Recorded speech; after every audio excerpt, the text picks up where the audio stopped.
घबराओ इतनी जोरों से कानों के पर्दे फट जाएं, घबराओ इतनी जोरों से पृथ्वी के परत पलट जाएं।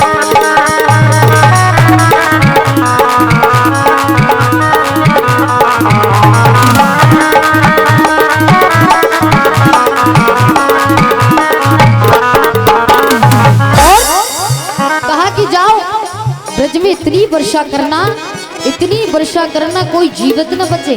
और क्या कहा, वो तो वज्र पटक गोवर्धन पर, तो वज्र पटक गोवर्धन पर, भूतल से नीचे पहुंचा दो, पशुओं की महाप्रलय कर दो, पृथ्वी पर ओले बरसाओ।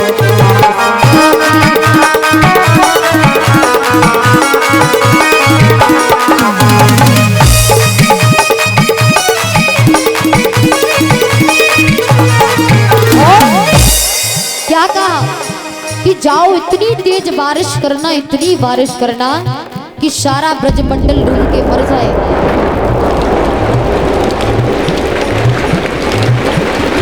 जैसे आदेश पाया है सभी मेघमालाएं चली हैं, नामो निशान बाकी रहे,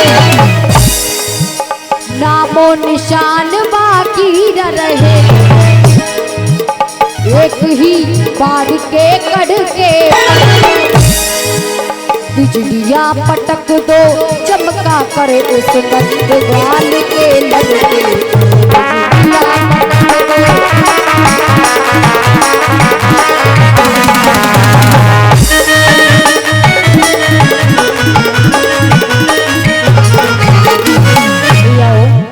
जैसे आदेश पाया है कि जाओ ब्रज में इतनी वर्षा करना, इतनी वर्षा करना कि ब्रज के सभी लोग डूब के मर जाएं। इतना आदेश पाया है तो मेघमालाएं गई हैं जाकर कितनी बारिश की, इतनी बारिश की है कि ब्रजवासी विलाप करने लगे, रोते रोते आए हैं गोविंद, हे गोपाल हमारी रक्षा करो वरना हम डूब के मर जाएंगे। उसी समय मैयाओ मेरे गोविंद ने सब ब्रजवासियों की रक्षा की है। क्या रक्षा की? बोले जो गोवर्धन नाथ पर्वत था ना, तो मेरे कन्हैया ने कहा कि सभी ग्वाल वाल अपनी आंखों को बंद करो, तो सभी ने आंखें बंद की हैं। उसी समय मेरे बाल गोपाल ने अपनी कनकी उंगली पर गोवर्धन नाथ को धारण कर लिया। गोवर्धन नाथ को धारण किया है तो जितने भी ग्वाल वाल थे सब गोवर्धन नाथ के पर्वत के नीचे आ गए।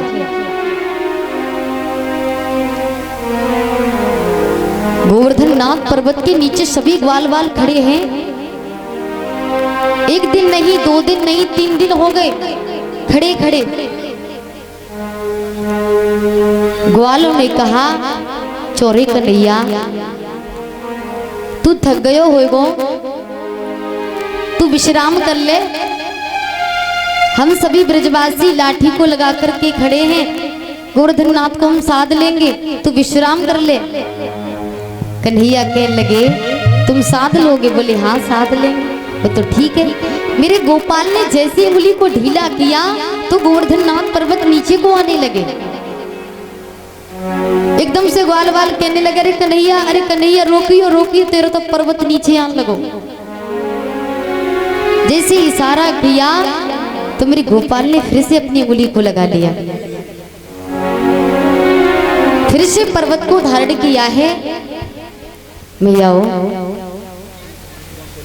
एक दिन नहीं, 2 दिन नहीं, 7 दिन हो गए हमारे बाल गोपाल गोवर्धन नाथ पर्वत को अपनी उंगली पर धारण किए हुए हैं। इधर इंद्र ने कहा कि जाके देखो ब्रज में सब डूब गए हैं कि नहीं। ध्यान से सुनना। जैसे इंद्र ने कहा कि ब्रज में जाकर के देखो ब्रज की क्या हालत है, वृंदावन में सब डूब गए, डूब के मर गए या नहीं मरे। जैसी मेघमालाएं आई, देखा तो ब्रज में धूल उड़ रही है, ब्रज में पानी की एक बूंद नहीं है। बोले क्या कारण है। अब आप विचार करिए, कितनी बारिश हुई है, वो जल कहाँ गया। विचार करिए, अपने यहाँ थोड़ी बारिश हो जाए तो कितनी दिक्कत हो जाती है, 2-3 दिन में भी नहीं सूखता पानी। लेकिन ब्रज में 7 दिन तक लगातार बारिश होती रही, इतना जल आखिर गया कहाँ। तो कहा ये जल जब जाकर के देखा है तो ब्रज के चारों तरफ शेष नाग जी बांध लगा करके बैठे हुए हैं। एक तरफ सुदर्शन चक्र जल को सोख रहा है और एक तरफ अगस्त मुनि जी जल को पी रहे हैं। बोले क्या कारण है पी रहे हैं। अगस्त ऋषि इतना जल पी गए। बोले हाँ। बोले क्या कारण। बोले जब प्रभु श्री राम जी रावण का वध करके आए, माता सीता को महलों में लेकर के आए, तो माता जानकी ने कहा स्वामी आज तक जितने संत आते हैं मैं उनको भोजन कराती हूँ और आधा ही भोजन करके उठ जाते हैं, कोई संत भरपेट भोजन ही नहीं करता। कोई ऐसा संत आए जिसको मैं अपनी इच्छा अनुसार भोजन करा सकूं। ध्यान से सुनना, बड़ी सुंदर बात है। तो मेरे प्रभु ने कहा देवी चिंता मत करो, एक न एक दिन ऐसा संत आएगा भोजन करने के लिए कि तुम खिलाते खिलाते थक जाओगे। बोले अच्छा। बोले हाँ। तो मेरे प्रभु ने एकदम से ध्यान किया है और अगस्त मुनि से कहा है कि हे अगस्त ऋषि बाबा जी आज आप हमारे यहाँ भोजन करने के लिए आइए। बोले ठीक है प्रभु अवश्य आएंगे। तुम आओ। अगस्त ऋषि जी आए हैं भोजन करने के लिए। इधर मैया ने देखा कि अगस्त ऋषि बाबा जी आ गए हैं, तो मैया भोजन बनाने के लिए गई। जल्दी जल्दी भोजन बनाया, अगस्त ऋषि के सामने रख दिया। अब अगस्त ऋषि भोजन करने के लिए बैठे तो राम जी ने इशारा कर दिया कि प्रभु अपने असली रूप में भोजन करना, असली रूप में भोजन करना जैसे तुम करते हो। बोले ठीक है प्रभु वैसा ही करेंगे। तो जैसे ही भोजन परोसा तो अगस्त ऋषि जी भोजन करते ही जा रहे हैं। सुबह से शाम हो गई, मैया सीता आटा मारते मारते थक जाते हैं, आटे को गूंथती हैं, पसीने को पोंछती हैं। 1 दिन 2 दिन 3 दिन लगातार भोजन चल ही रहा है। 16 दिन हो गए भोजन करते करते। प्रभु जी आए, कहो देवी अच्छे संत मिले हैं आज भोजन कराने के लिए, अब खिलाओ अच्छी तरीके से। मैया कहने लगी स्वामी ये कैसी बात हुई, तुमने तो बताओ पूरी मर्यादा तोड़ के रख दी। मैंने तो ये कहा था कि कोई संत आए अच्छी तरीके से भोजन कर दूं, करा दूं और चले जाएंगे, लेकिन ये तो लगातार भोजन करते ही जा रहे हैं। 1 दिन नहीं 2 दिन नहीं 16 दिन हो गए। मैया बड़ी परेशान। अब मैया ने रिद्धि सिद्धि को बुलाया, गणेश जी की पत्नी, क्या नाम है रिद्धि सिद्धि, गणेश जी को बुला लिया। मैया ने कहा कि सारा भंडारा खोल दो, आज ये संत भूखा ना चला जाए चाहे कितने दिन तक भोजन करे। बोले ठीक है। रिद्धि सिद्धि गणेश जी महाराज पूरी हलवाई बन गए, पूरी सेक रहे हैं, रिद्धि सिद्धि पूरी बेल रही है। अब तो सब थक गए। अब प्रभु श्री राम ने देखा कि मैया जानकी की ज्यादा ही हालत खराब है, तो 17वें दिन भगवान श्री राम आए और अगस्त ऋषि से इशारा किया है प्रभु बस रहने दीजिए बहुत है। मैं अपनी पत्नी सीता को दिखाना चाहता था कि ऐसे ऐसे संत भी हैं कि वो अपनी इच्छा अनुसार चाहें तो भोजन करते करते उम्र निकाल दें। प्रभु अब रहने दीजिए। बोले ठीक है। तो अगस्त ऋषि ने कहा मैया जी मेरा भोजन तो अभी आधा हुआ है, अब आप विचार करिए 17 दिन हो गए तब तक उनका भोजन अभी आधा हुआ है। कहा मैया जी अभी मेरा भोजन आधा हुआ, जरा पानी लेके आओ। अब मैया क्रोध में बोली मेरे पास कोई पानी नहीं है, अब एक आध मटके से तुम्हारी प्यास बुझ जाए वो तो ठीक है, अब इतना सारा जल कहां से लाए? जब इतना खाते हो तो बहुत पीते भी होगी। तो मेरे प्रभु श्री राम जी ने कहा हे अगस्त्य ऋषि, हे महाराज जी, एक युग में तुमने भोजन कर लिया और एक युग में मैं तुम्हें पानी पिलाऊंगा।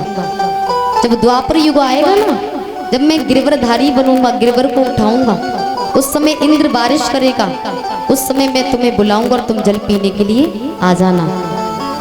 तो प्रभु श्री राम ने त्रेता युग में अगस्त्य ऋषि को भोजन खिलाया है और द्वापर में आकर के उन्हें जल पिलाया है। तब ब्रजमंडल सूखा था कि इधर सुदर्शन चक्र जल को सोख रहा है और बीच में शेषनाग जी बांध लगा करके बैठे हैं कि जल कहीं इधर उधर ना चला जाए, और अगस्त्य ऋषि जल को पी रहे हैं। ये कारण था कि ब्रज में जल की एक भी बूंद नहीं थी। जब इतना सुना मैयाओ, इंद्र ने आकर के देखा, ओहो मैंने अपने प्रभु का अपमान कर दिया, ये तो साक्षात प्रभु, और मैंने अपने प्रभु के भक्तों को कष्ट दिया। तो इंद्रदेव दौड़ करके आए हैं, प्रभु के चरणों में गिर पड़े, विनती की है प्रभु क्षमा कर दो, मुझसे भूल हो गई, मैंने तुम्हारी भक्तों को मारना चाहता था, मुझे क्षमा कर दो। मेरे प्रभु ने इंद्रदेव को देखा तो उनको क्षमा कर दिया, क्षमा कर दिया है। भैया श्री सुखदेव जी कहते हैं राजन परीक्षित, भगवान ऐसी प्यारी प्यारी लीलाएं करते वृंदावन में। भगवान ने बहुत से राक्षसों का वध किया, घासुर, बकासुर, धेनुकासुर, बड़े बड़े राक्षसों का उन्होंने श्रृंगार किया।